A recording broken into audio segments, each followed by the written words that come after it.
Então, bom dia a todos. Bom dia. Hoje nós vamos dar continuidade ao estudo de quarta. Nós estamos no capítulo Vivência e o responsável por dirigir o estudo de hoje é o Ribeiro.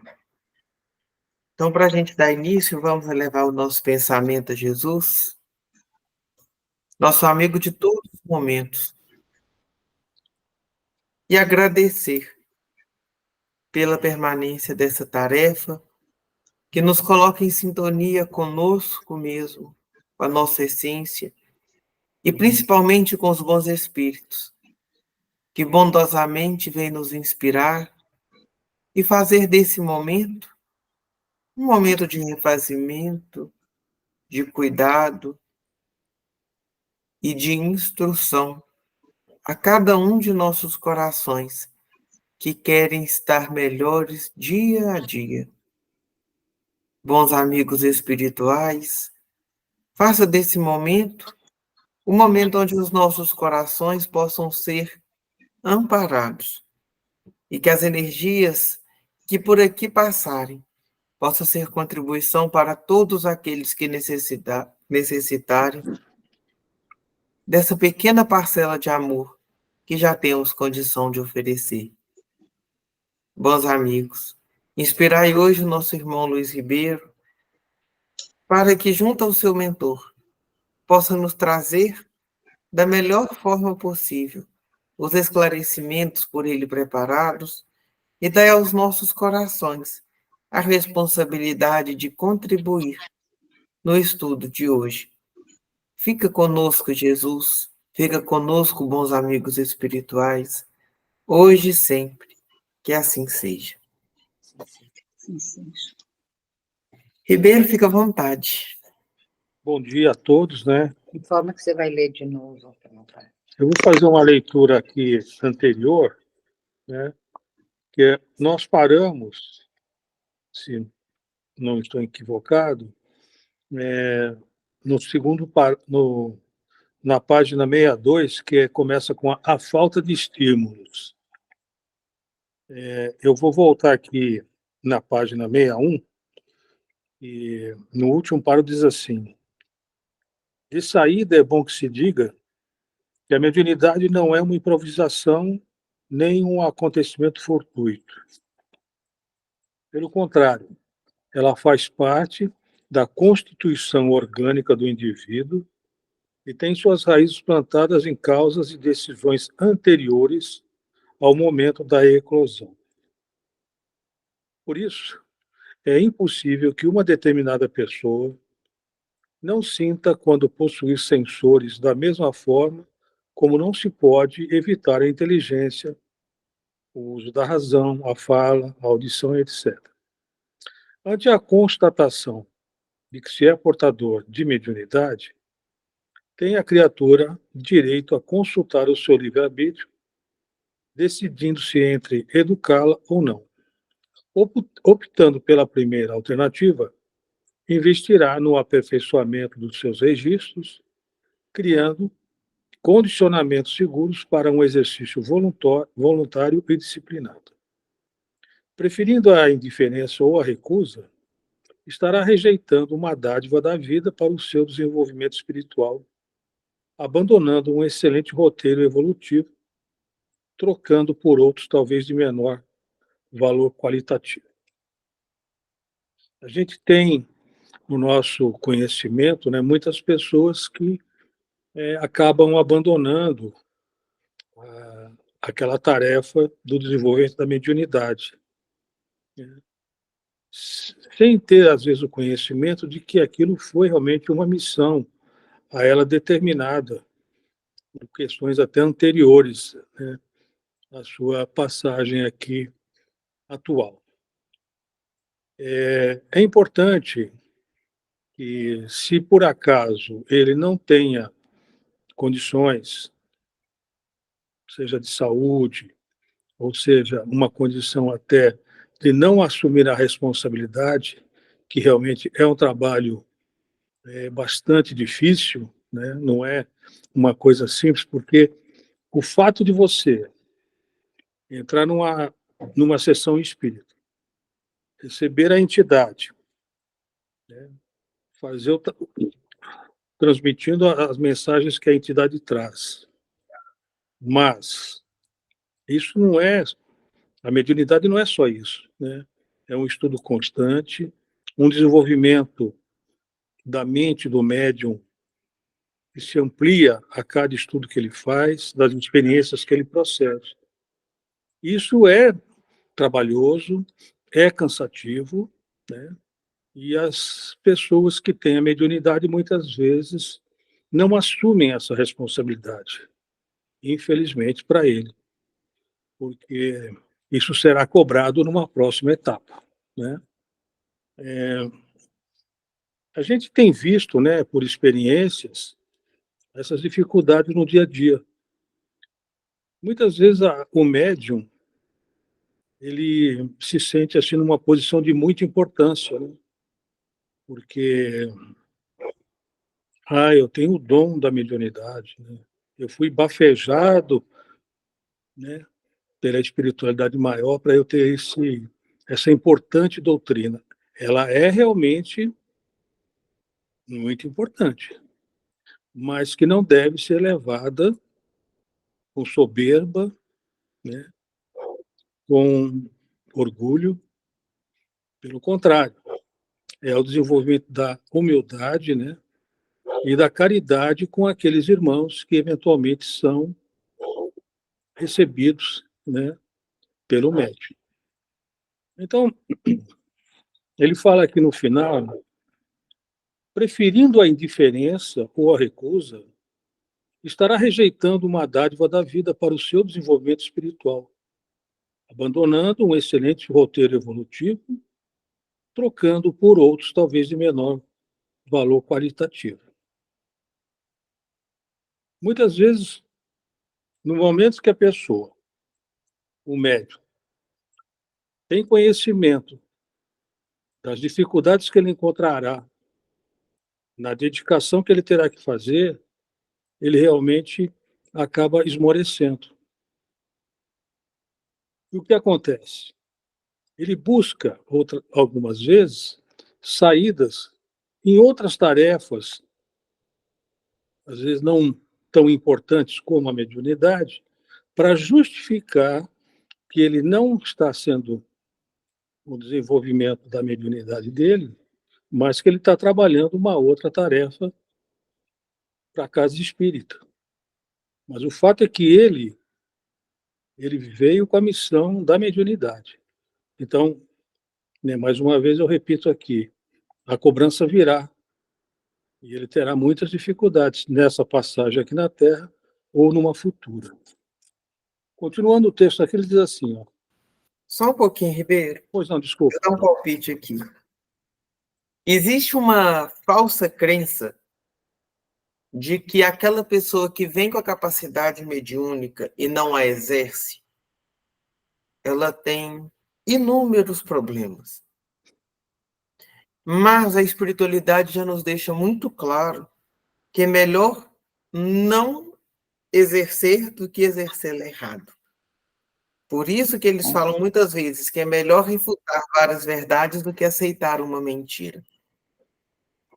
Então, é preciso que a gente entenda que o exercício do livre-arbítrio é o dom primeiro que Deus nos concede. Só que o exercício do livre-arbítrio, quando a gente faz as nossas escolhas, nos remete a uma consequência. Mas não é punição. É consequência. Porque senão a gente vai fazer da doutrina espírita e do conhecimento da doutrina espírita aquelas ameaças de inferno que a gente viveu antigamente quando estávamos em outras encarnações dentro de outras religiões. Então, eu tenho muito medo, porque quando eu iniciei, eu escutava muito assim, se você não desenvolver e educar essa mediunidade, você vai para uma cadeira de roda. Você vai adoecer. Você vai viver obsediado. Eu não sei se naquele início Eu, então, aceitei por medo ou por amor? E aí, a partir daquilo que eu fui experimentando, eu venho percebendo cada dia mais que essa capacidade de livre-arbítrio é fruto de uma escolha consciente. Porque quando a escolha é inconsciente, no sentido de não pensada, não refletida, a consequência vem. Não porque minha mentora está achando ruim comigo, não. É como um alerta do meu próprio espírito me relembrando: olha, quando você foi reencarnar, você assumiu um compromisso. Se você não quiser enfrentá-lo, a escolha é sua. Mas a lembrança, de alguma forma, fica em mim registrada. E ela vem à tona. Por isso que no início desse parágrafo fala: mediunidade não é uma improvisação, não nos vem do nada, e muito menos um acontecimento fortuito, ou seja, ao acaso. E aí, a gente lembra dos nossos últimos capítulos aí. Tem uma composição biológica, a gente reencarna com o nosso corpo preparado para ser suscetível ao mundo espiritual. Existe uma preparação do perispírito para que seja mais maleável, para que, entrando em sintonia com os espíritos comunicantes, possamos ser melhores canais da comunicação. Existe uma preparação dos espíritos afins que nos acompanham na reencarnação, tanto para nos dar suporte, quanto para nos instruir. É toda uma cadeia de preparação. Mas eu posso romper essa cadeia. Se eu quiser, eu posso. E aí, aconteceu um caso que para mim, ele é muito significativo. Em uma época, uma pessoa com uma mediunidade muito bem trabalhada passou por uma grande dificuldade financeira. Muito, de faltar comida em casa. E aí, essa pessoa dedicava muito ao centro, muito. E aí veio a primeira má sugestão, vamos dizer assim: cobre pelo trabalho mediúnico. E aí o mentor dessa pessoa falou assim: saia do centro e vá trabalhar. Dia que você tiver condição, você volta ao seu trabalho mediúnico. Foi uma interrupção para não cair em outro erro. E ela escolheu seguir essa orientação, porque ela podia não escolher. Ela podia ter escolhido cobrar. Então, a gente precisa ver a grandeza que é a nossa vida enquanto vivência da mediunidade, porque ela tem muitas facetas, e não só o trabalho dentro da reunião. Marilene, você levantou a mão? Sim, sim, eu gostaria de aproveitar a oportunidade e de falar que eu passei por uma situação desta, porque quando eu iniciei numa casa espírita, há 20 e tantos anos atrás, eu entrei sem nenhum conhecimento mesmo, mas logo eu tive, assim, apresentei indício de mediunidade, e hoje eu entendo que, porque a casa às vezes tinha carência de tarefeiros, a gente foi induzido por pessoas de maior conhecimento lá, ou talvez não seja bem isso, a que a gente tinha que assumir compromissos cada vez, e foi nos cobrando compromissos cada vez mais intensos, e presença física no ambiente, etc, etc. E eu quase tive problemas sérios no meu trabalho, no meu comércio, porque eu não dispunha de uma pessoa capacitada para ficar à frente dos negócios, e eu me sentia na obrigação de ir para o centro atender aquela necessidade. E eu quase tive problema sério com isso, porque eu deixei a empresa nas mãos de meu filho, que era jovem e não tinha muita experiência. Então, eu quase tive problema por causa disso, sabe? Eu acho que aqui vale uma orientação. A mediunidade, ela não nos tira as possibilidades e nem as outras responsabilidades que cabem ao espírito encarnado. Com certeza. Então, não adianta ficar de segunda a segunda dentro do centro, frequentando sei lá quantas reuniões mediúnicas, assistindo a não sei quantas palestras, sem tempo de viver aquilo tudo que eu estou me abastecendo dentro da casa espírita, usando a casa muitas vezes como fuga do nosso próprio lar. A gente usa o centro espírita. Gente, meu namorado hoje está numa cara ruim, sabe o que eu vou fazer? Vou para a casa espírita assistir palestra. Não, minha mãe hoje está pegando pesado. Vou falar que eu vou lá na mocidade ajudar. Será que é isso o papel da casa espírita? Então, assim, eu acho que não é nenhuma indução, não, Marilene, de que pessoas com maior conhecimento nos induziam, não. Eu acho que era um pensamento que era muito generalizado antigamente nas casas espíritas. Sim, verdade. De que o bom espírito era aquele que se dedicava integralmente à casa. Exato. Mas o bom espírito, Kardec fala, é quem doma só uma tendência, e nem não é quem mora dentro de casa espírita. Com certeza. Então, assim, isso me levou muito a reviver quantos aconselhamentos a gente tem que precisam de ser questionados. Se eles são espíritas ou se eles são da pessoa. Exatamente. Porque hora nenhuma a gente viu Kardec falar isso. E tem também, né, Murilo, aqueles casos que a pessoa chega na casa espírita com momentâneos estados de parecendo que é de mediunidade, e ele acaba indo para uma reunião mediúnica, quando, na verdade, aquilo são sintomas passageiros, e ele acaba continuando naquilo que não é mesmo próprio dele. E ele não faz um trabalho bom, porque, de fato, ele não está ali para aquela tarefa. E muitas vezes também, se a pessoa é colocada, por exemplo, na sustentação, e ele está ali um período, daí a pouco ele começa a perceber que ele tem tendência para uma outra tarefa, até mesmo dentro da reunião mediúnica. Então, às vezes, a pessoa quer mudar por causa disso, não porque ele não quer exercer mediunidade, entendeu? Acho que às vezes é uma falta de entendimento, de entender perfeitamente a condição em que ele se encontra. Eu acho que é algo mais ou menos assim, queria que você desse uma orientada. Às vezes, o despertar de uma possível mediunidade, gente, é só alavanca para nos levar para a casa espírita. Para a gente despertar, para entender que a vida não se restringe apenas à vivência da matéria. Não quer dizer que depois eu vou ser médium ostensivo, onde as minhas passividades, essa ostensividade vai ser colocada a serviço da comunicação mediúnica. Exatamente. Agora, uma coisa que você fala, que eu acho importante existem várias tarefas dentro de uma reunião mediúnica que não é somente dar passividade à comunicação. E está tudo bem. Só que a gente também não pode subjetivar tudo.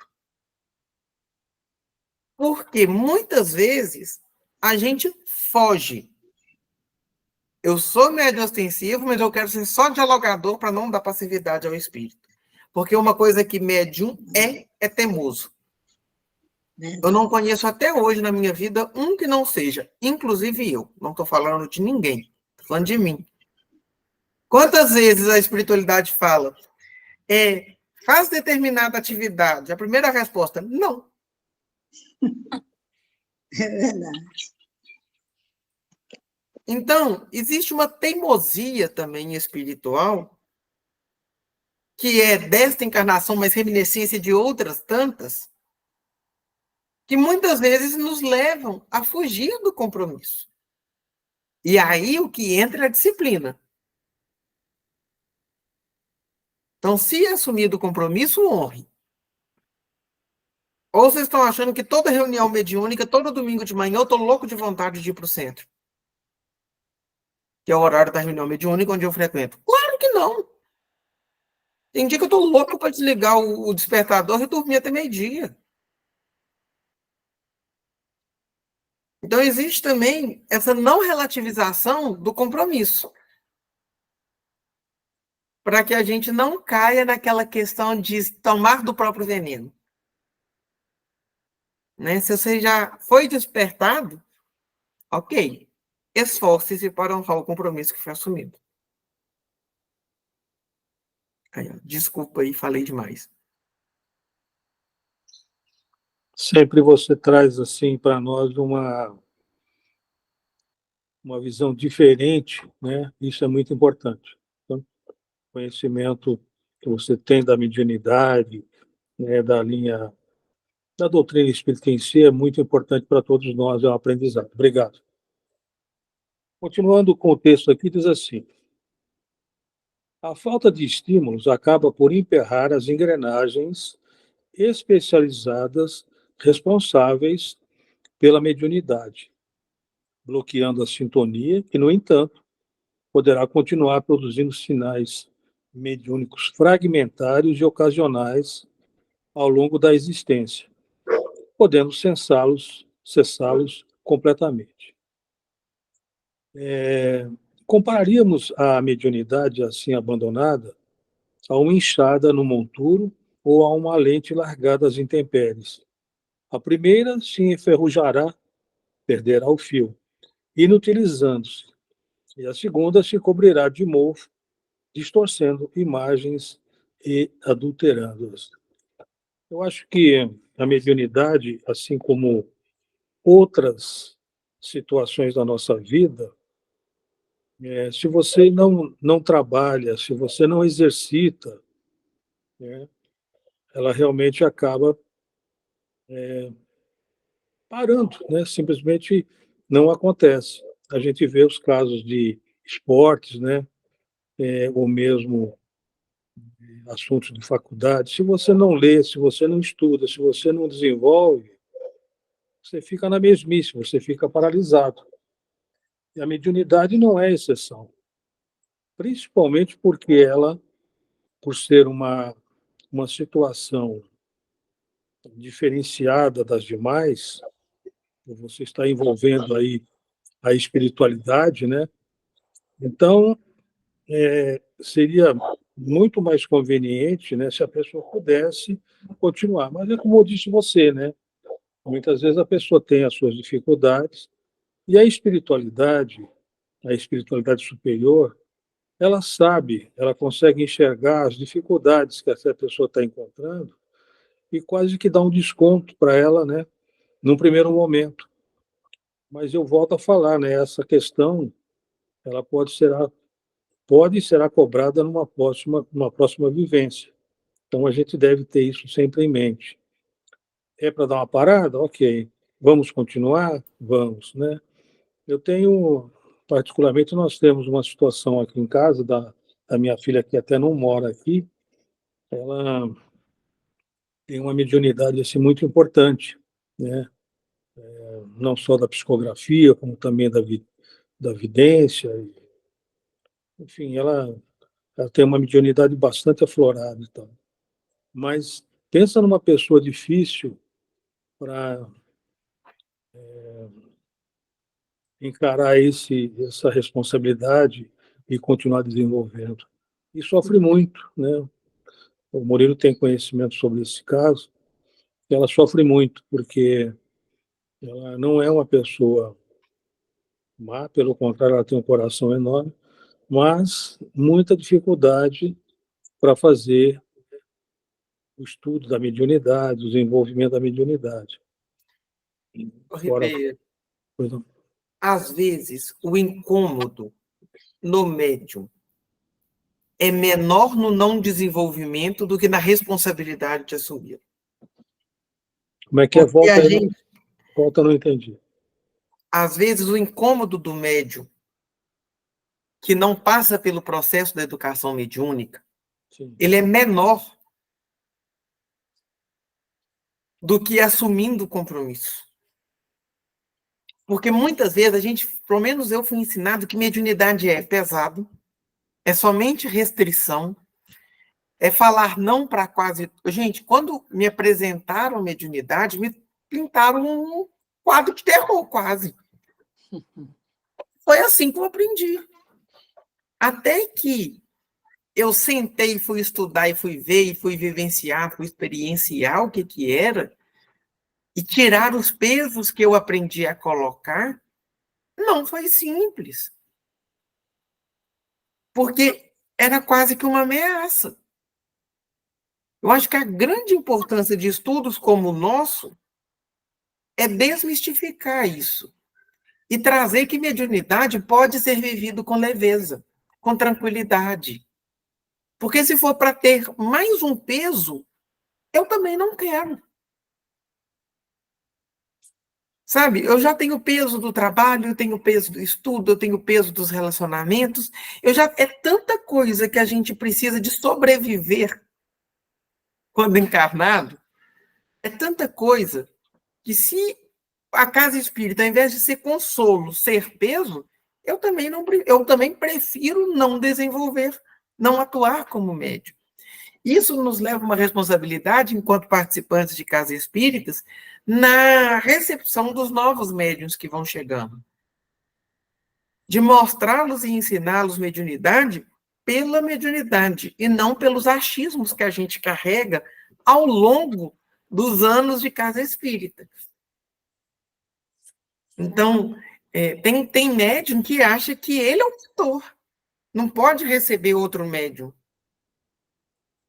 Eu fico brincando que médium que acha que é dono de casa espírita vai ser o primeiro a aparecer depois do desencarne, lá na reunião de desobsessão. Porque é assim muitas vezes que a gente aprende. E esse parágrafo ele traz uma palavra muito inquietante, que é estímulo. Quando a gente vai estudar, estímulo pode ser tanto estímulo interno quanto externo. O estímulo, às vezes no início, ele é externo. São pessoas que já foram despertadas para a vivência do mundo espiritual, que vai estimular esse neófito médium, essa pessoa que está nascendo para a mediunidade, a desenvolvê-la, a orientar. Mas chega um momento em que a gente não vai ter estímulo externo. Aliás, a gente vai ter quase pessoas nos tirando da casa espírita. E aí é necessário o estímulo interno que precisa ser alimentado, que são as motivações que dentro de mim eu carrego para fazer o que eu faço. E aí a gente precisa de carregar isso com muita responsabilidade. Por que eu estou exercendo a mediunidade? Eu estou servindo a quem? Com qual objetivo? Porque aí pode ter a amolação que for no grupo que ninguém me tira. A não ser se for um mentor falando, saia para tratamento. Vá para outro grupo. Seja uma orientação mediúnica de algum espírito mentor. Então, é uma coisa que eu acho que a gente precisa muito se pensar quais os estímulos que nos conduzem à vivência da espiritualidade. Quando eu estava estudando, foi um exercício que a avó pediu, foi esse. Ela me fez um quadrinho e falou, coloca os seus estímulos internos. Eu coloquei. Externos, eu coloquei. Quase que num reconhecimento. O que me faz ir todo domingo para o centro? O que me faz toda quarta ter esse estudo com vocês?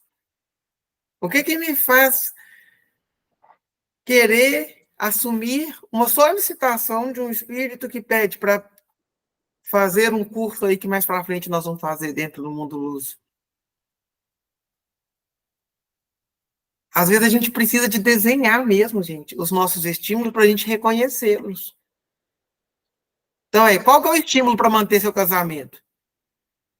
Às vezes você precisa de desenhar, porque é fácil manter casamento. Às vezes a gente acorda, olha para a cara da mesma pessoa e fala, meu Deus, como que eu fui louco. Para que eu falei que queria casar? É o meu No caso. outro dia a gente gosta. Brincadeira agora. No caso de Ribeiro, coitado, é um sofrimento sem fim. Eu tô aqui, tá? Eu sei, por isso que eu falei. Então, assim, vamos pensar com carinho. E, às vezes, gente, se está com vontade de meter o pé em tudo, se está sem paciência, se está vendo que quer largar tudo, às vezes é hora de pegar uma folhinha de papel e colocar só quais são os estímulos internos que você está tendo. Quais são os estímulos externos? Para que as amolações, os chateamentos que a gente vai passando, não nos tire do lugar aonde devemos estar.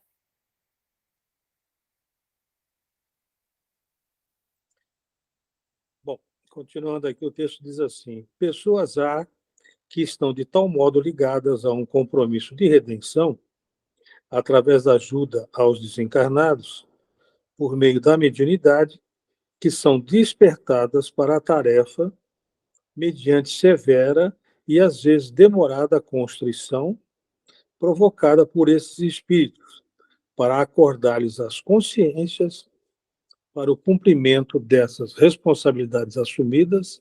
À vista disso, incorreriam essas pessoas em grandes riscos. É bom que se diga, caso recusassem tais obrigações induzidas por caprichos, preconceitos ou acomodações a padrões morais incompatíveis com uma vida eticamente saudável. Todavia, quando o médium, ao se avaliar, constatar que não se sente com forças suficientes para perseverar no ensino espírita, é melhor que se abstenha, conforme recomenda o Espírito Pascal. É preferível que assim proceda a permanecer na tarefa como instrumento dos espíritos infelizes, com pouco ou nenhum progresso, quando se pode dedicar com mais êxito a outros empreendimentos. E não têm sido poucos os que demandaram outros sítios e outras experiências, merecedores todos eles de consideração pelo que produziram enquanto puderam. É, esses dois parágrafos ele fala a respeito, né, daquele médium que não quer assumir que ele, né, está com muita dificuldade na responsabilidade, porque quando você tem, né, a mediunidade, você tem que ter muita disciplina, muita disciplina, né? A gente nota por experiências, né, muita indisciplina dos médiuns ou daquelas pessoas que participam de uma reunião, né? Me parece assim, analisando a coisa por um prisma objetivo, eu vejo uma situação onde sejam os médiuns, né, ou aqueles dialogadores, ou mesmo outras pessoas que fazem parte da reunião, né, muita dificuldade de compromisso na disciplina. Muita dificuldade. Às vezes acontecem fatos realmente que independem da pessoa, uma situação de trânsito, enfim, outras situações, mas eu vejo muita dificuldade em relação a isso. São poucas as pessoas que realmente colocam isso numa posição de destaque na sua vida. Infelizmente, é dessa maneira. E isso me traz preocupação, né, com relação às questões que poderá, né, advir para ele dessas responsabilidades não cumpridas. Ele termina aqui que diz assim, ó: e não têm sido poucos os que demandaram outros sítios e outras experiências, merecedores todos eles de consideração pelo que produziram enquanto puderam. Ou seja, não deu certo, né, no desenvolvimento mediúnico, tem outras situações que ele poderá ajudar, desde que não fiquem, né, totalmente paralisados sem as experiências, né, e as tarefas de uma casa espírita, né, ou de outra religião. Isso não vem só, né? Eu acho que todos têm essa possibilidade. Murilo? Ribeiro, sabe uma coisa que me chama a atenção? Nesses 3 parágrafos que você leu agora, existe um raciocínio passando. Primeiro, a gente fala sobre esse despertar da mediunidade, sobre esse assumido compromisso, e existem pessoas que isso vem parecendo uma avalanche. Hoje isso é menos comum. Quando a gente pega cenas, por exemplo, do filme de Chico Xavier, que tinha pessoas chegando quase que amarradas lá na casa, né? Tamanho nível de obsessão, hoje a gente quase não vê isso. Mas médiums com compromissos muito severos, normalmente têm um despertar mediúnico parecendo uma avalanche mesmo. É quase que falando, olha, chegou a hora. Assuma. Não pelos espíritos, mas por você. Pelos espíritos vai ser consequência. Mas uma frasezinha desse parágrafo me deixou muito inquieto quando eu li. Quando o médium, ao se avaliar, constatar que não se sente com força suficiente para perseverar no ensino espírita, é melhor que se abstenha.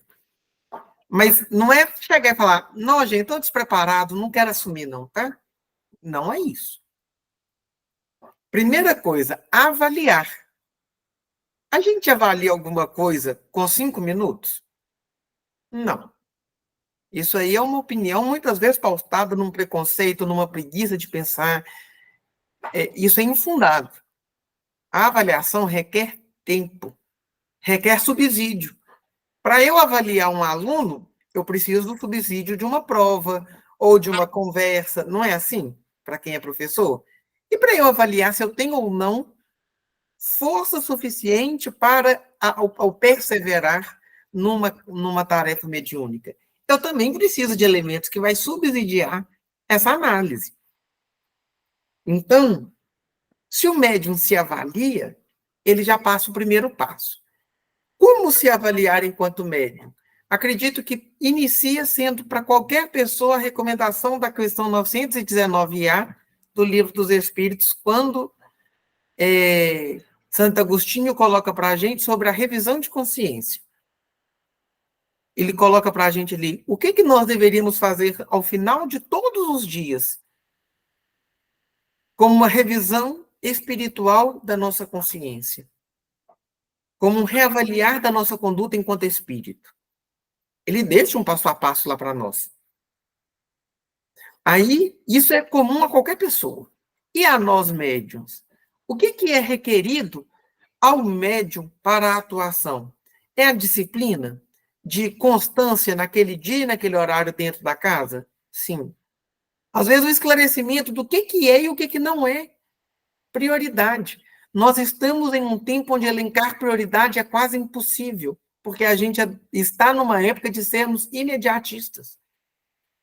A gente quer tudo para ontem. O compromisso que nos fixa a atenção é aquele que não passa de 1 minuto e meio de um vídeo do Instagram. É essa geração que a gente lida dentro de casa espírita, gente.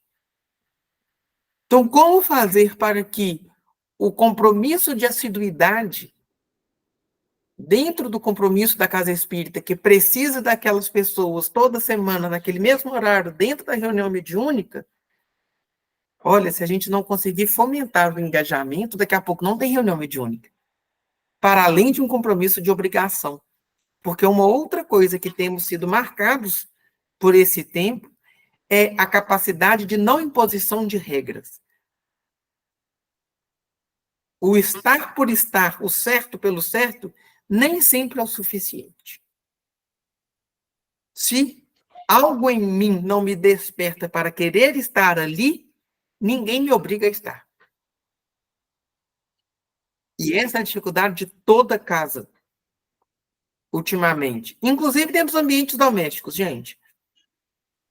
Acredito que nós ainda vamos ter que aprender uma nova forma de fomentar essa responsabilidade nas pessoas, que ainda não sabemos como fazer. Muitas vezes porque nós não vivemos e estamos ali por obrigação, por uma disciplina ainda cega e não uma disciplina amor.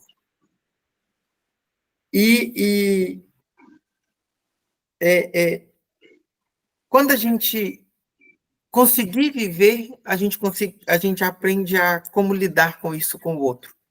Eu acho que a gente está engatinhando ainda, todos nós. Oi, Marilene.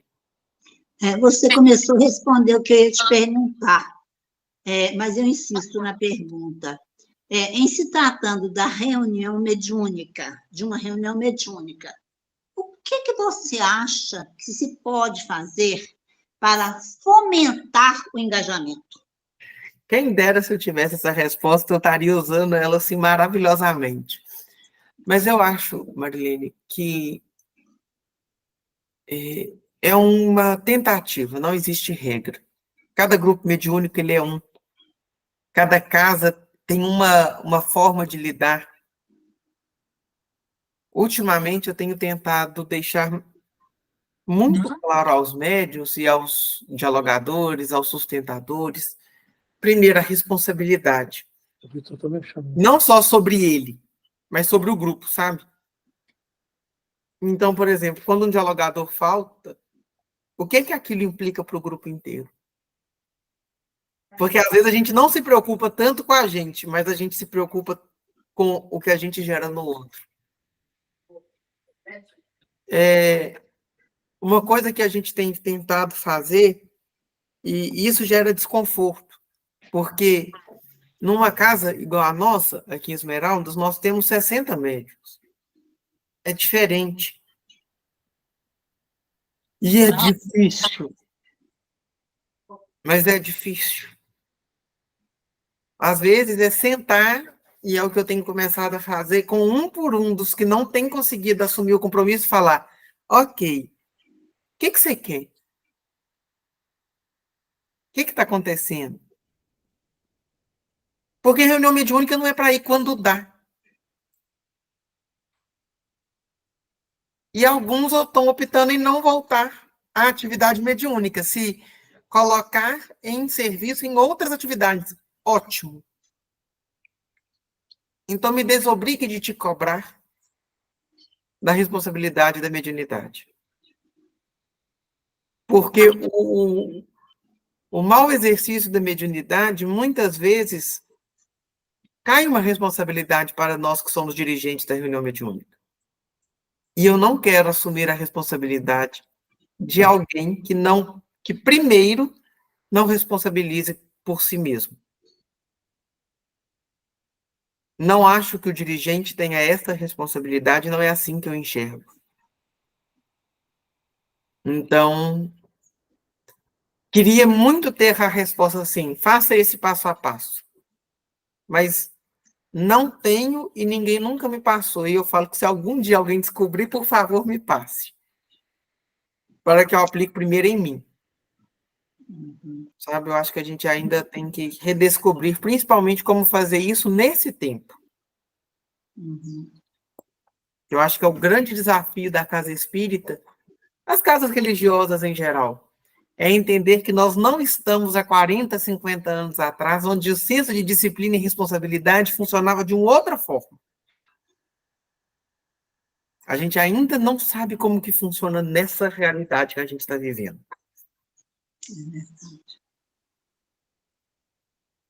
Nós temos um frequentador da nossa casa, gente, com 14, 15 anos de idade, com uma mediunidade ostensiva que, meu Deus do céu, como que eu falo para esse menino que está no despertar da sexualidade, estudando, pensando que daqui 2 anos vai ter que fazer um vestibular, numa fase da vida onde tudo é questionador, e ainda falar dele de compromisso, de espiritualidade, de exercício de mediunidade. Gente, isso é um desafio que eu ainda não sei lidar. Não sei. E estou tentando aprender. Eu vou colocar um menino de 14 anos dentro de uma reunião mediúnica? Não. Não é a primeira ideia. Mas ensiná-lo a vivenciar ou a conviver com a mediunidade, se ele foi à casa espírita pedir ajuda, é minha obrigação. Agora, como fazer isso? Não sei. Não sei. Tenho tentado fazer através de um diálogo. Tenho tentado fazer através até de jogos. Outro dia eu peguei com ele um jogo para mostrar para ele, eu meio que reinventei uma regra de um jogo de tabuleiro para mostrar para ele como identificar o que é dele e o que não é. Porque eu tenho que levar para a linguagem de um menino de 14 anos. Agora, dentro da casa espírita, a gente está preparado para isso, gente? Olha, eu não estou. Eu estou tentando, durante a necessidade, me fazer adaptação para, quem sabe, um dia estar preparado. Eu acho que essa ainda vai ser o nosso grande desafio dentro de casas religiosas. O Ribeiro, vamos terminar? Ele fala aqui, né, no parágrafo, diz o seguinte: quando surgem razões de ordem existencial involuntárias e incontroláveis, doenças, esgotamento, deveres profissionais, sobrecargas emocionais, desestruturando a mente do médium, os próprios amigos espirituais providenciam interrupções temporárias, as quais também podem dar-se em forma de prova, para chamar a atenção do trabalhador quanto à correta vivência dos seus deveres. Essa questão aqui do esgotamento e da saúde tem uma mensagem aqui no capítulo 28 do Livro dos Espíritos, que diz o seguinte: pergunta, será a faculdade mediúnica indício de um estado patológico qualquer ou de um estado simplesmente anômalo?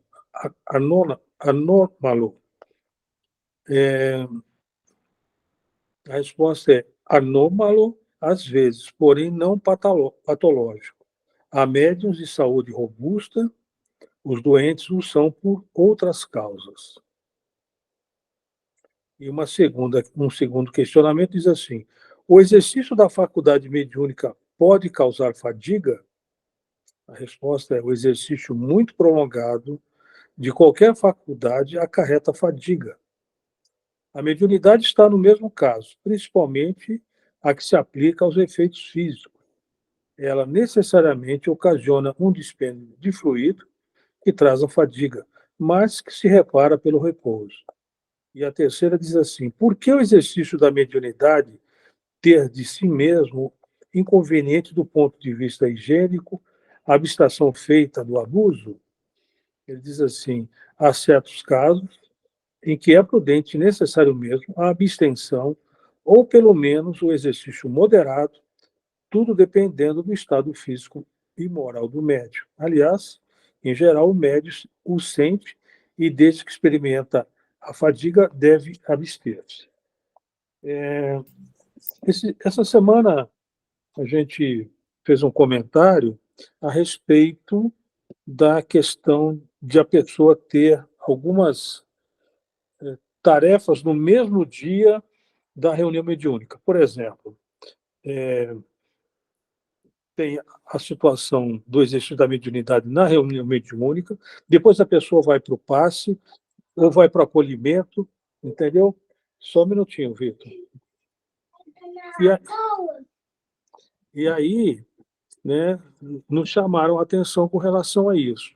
Eu tinha o entendimento de que essas tarefas, eventualmente no mesmo dia, não trariam nenhum tipo de problema com relação a um processo de esgotamento de energia. O que é que você poderia falar sobre isso, Moreno? Eu acho que é para além de esgotamento de energia, um esgotamento emocional. Quem faz tudo, não faz nada bem feito. É uma coisa que eu tenho percebido todos os dias. E quem faz muitas atividades dentro da casa, uma hora sai. Porque ela não dá conta. E aí a gente pode olhar para dentro das nossas casas espíritas e rever a história dela, que a gente sabe quem já passou por isso. Uma pessoa que está na reunião mediúnica, ela tem um desprendimento de energia, ela tem um gasto emocional, porque, querendo ou não, a gente se envolve nas orientações dos médios, dos espíritos, mas a gente também se envolve dentro das comunicações de espíritos sofredores, que a gente precisa dialogar. E aí depois eu vou aplicar passe. Será que não tem outro passista? Será que não é hora, então, que eu, que já participei da reunião anterior, vou lá e receber o passe? Para minha recomposição? Ou eu vou para atendimento fraterno, onde eu preciso de uma capacidade de escuta, de acolhimento, de não julgamento. Será que eu dou conta de fazer isso da melhor forma, depois de ter passado quase 2 horas numa reunião mediúnica entre estudo e acolhimento de espírito sofredor e discussão de tarefas, se as coisas estão acontecendo, ou pegando orientações dos mentores para reajustar alguma tarefa? Será que a gente daria conta? Ou depois da reunião mediúnica, é melhor, então, agora, em vez de fazer algo, eu me nutrir. Meu momento é de sentar e assistir a palestra. Porque, senão, os tarefeiros não têm hora de se instruir, não. Só tem hora de fazer, e fazer, e fazer. Então, eu acho que a gente também está num tempo onde a gente está perdendo um pouco como é que eu vou te falar? Da necessidade de instrução. A gente está querendo só instruir os outros e não ser instruído. Então, se eu saio da reunião mediúnica, às vezes meu momento é de escutar. Porque senão a gente cai numa grande mentira de ser o portador da verdade que sempre direciona o passo do outro. A gente acaba que vai se escondendo por trás da tarefa para achar que somos alguma coisa além do que as pessoas que a gente acolhe. Ultimamente, aqui em Esmeraldas, a gente tem feito uma separação. Então, por exemplo, todo mundo precisa ter uma tarefa além da mediúnica. Tem.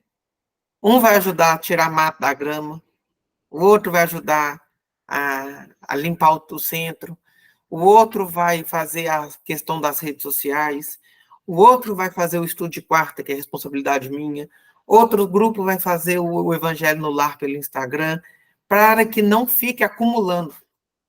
Uma pessoa faz coisa demais. Porque a gente estava deixando pessoas extremamente fatigadas e outras extremamente ociosas. E aí a gente tem visto melhores resultados. E tentando fazer com que ninguém fique acumulando coisa demais. Porque uma outra coisa, aqui em Esmeraldas existem muitas... O nosso centro, para quem já conheceu, ele é formado por muitas pessoas jovens. Né? Quem já veio aqui viu a nossa realidade. Gente, o povo quer sair, quer comer o churrasco deles, jogar a bola que eles gostam, eles querem namorar, eles querem dançar, eles querem encontrar, eles querem fazer nada, querem deitar, dormir, assistir uma série. E não está errado, não. Mas se a mesma pessoa tiver 4 tarefas, ele não tem tempo para mais nada. E eu percebi que se a gente fica... A mesma pessoa, ela até vai aguentar isso um tempo, e depois ela larga a casa. Ela não larga a tarefa, não. Ela larga a casa. Então, a gente mudou a fórmula. Está sendo assim, ó. Desafio atrás de desafio. Mas espero. Mas os resultados têm surtido de uma forma legal. E não colocar muita tarefa no mesmo dia, eu acho que é até uma responsabilidade. Mas aí é achismo meu. É por mim.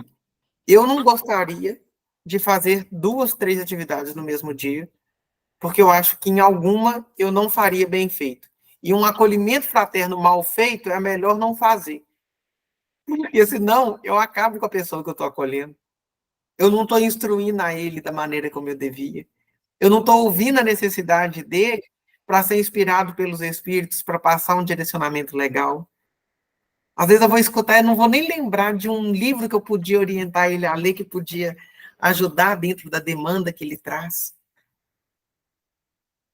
Eu acho que atendimento fraterno, gente, é a principal tarefa de uma casa espírita.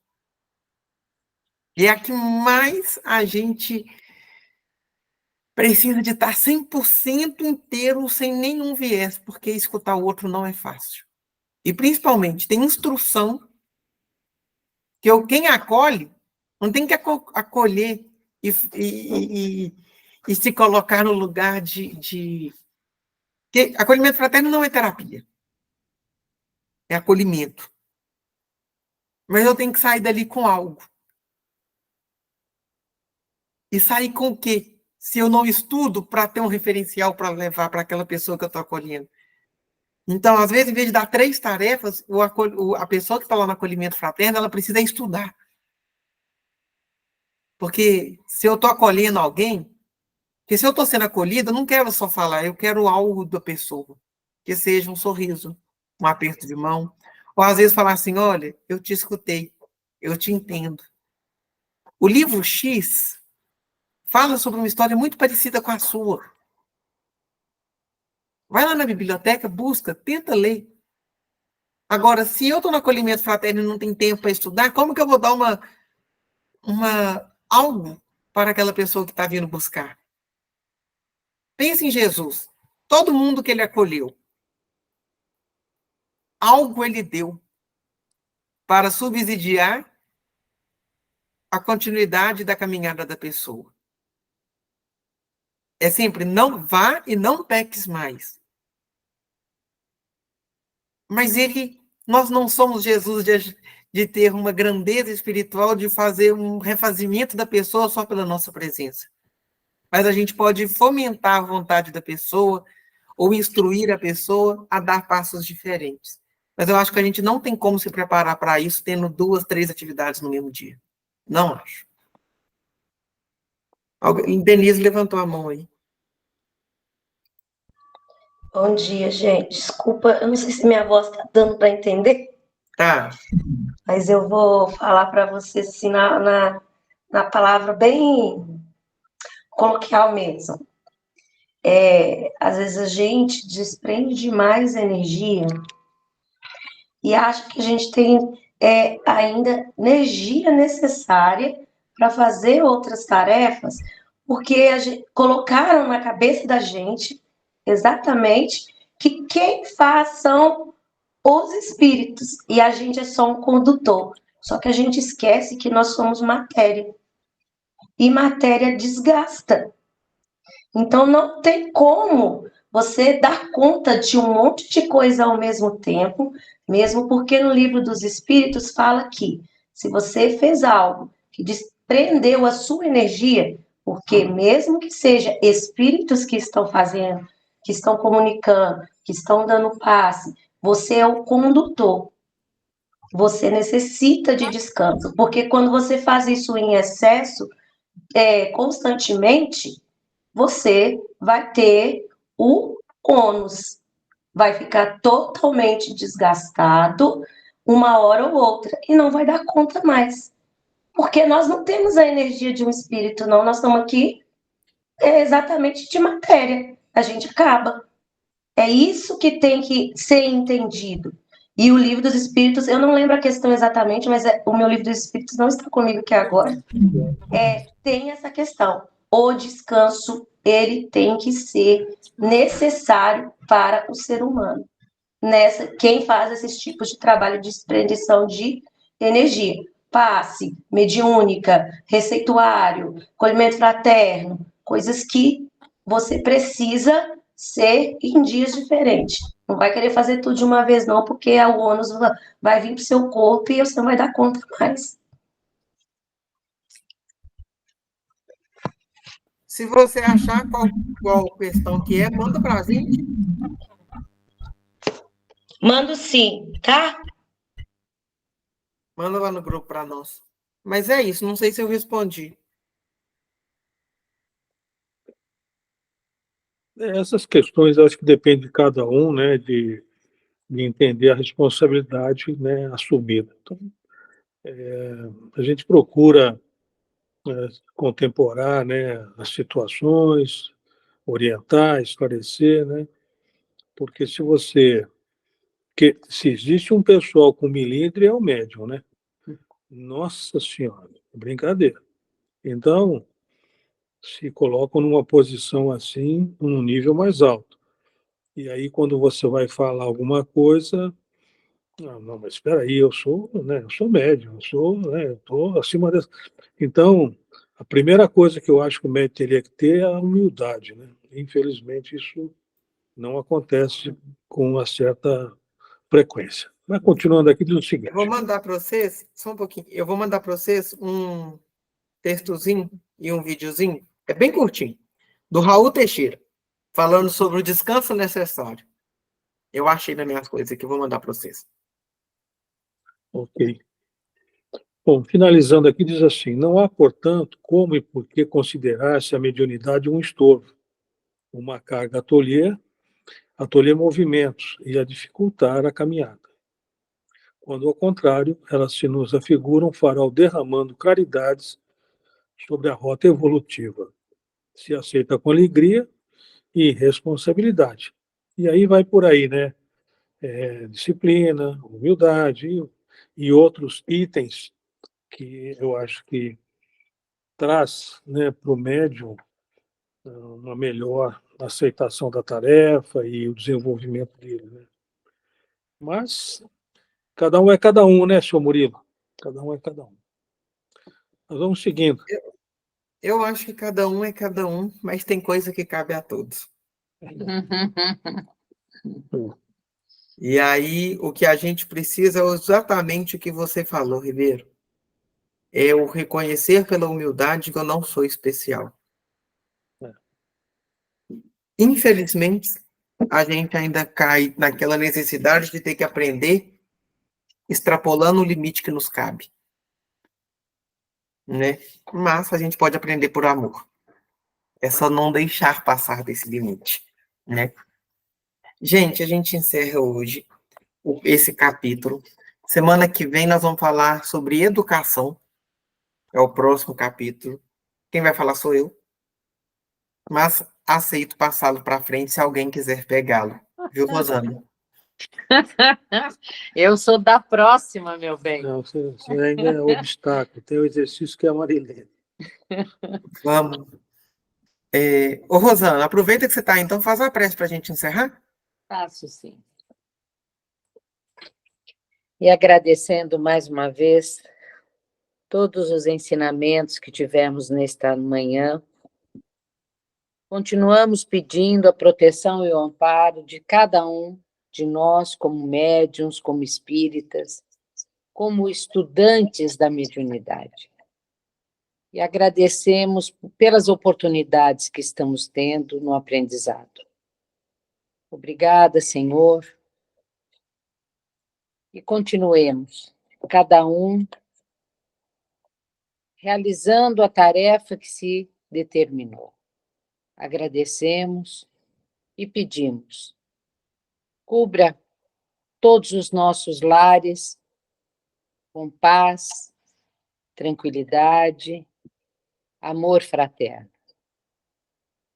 Pai nosso que estais nos céus, santificado seja o vosso nome, venha a nós o vosso reino, seja feita a vossa vontade, assim na terra como no céu. O pão nosso de cada dia nos dai hoje, perdoai as nossas ofensas, assim como nós devemos perdoar a todos aqueles que nos têm ofendido. E não nos deixeis cair em novas tentações, e livra-nos de todos os males, pois vosso é o reino, o poder e a glória, agora e para todos sempre. Que assim seja, graças a Deus. Que tenhamos um final de semana abençoado e amanhã teremos a nossa festa de confraternização da Páscoa na fraternidade. Fiquem em paz. Um abraço a todos aí, muito obrigado. Tchau, gente, um abraço. Abraço, até amanhã, se Deus quiser. Amanhã, Tchau. Tchau, tchau. Tchau. Tchau.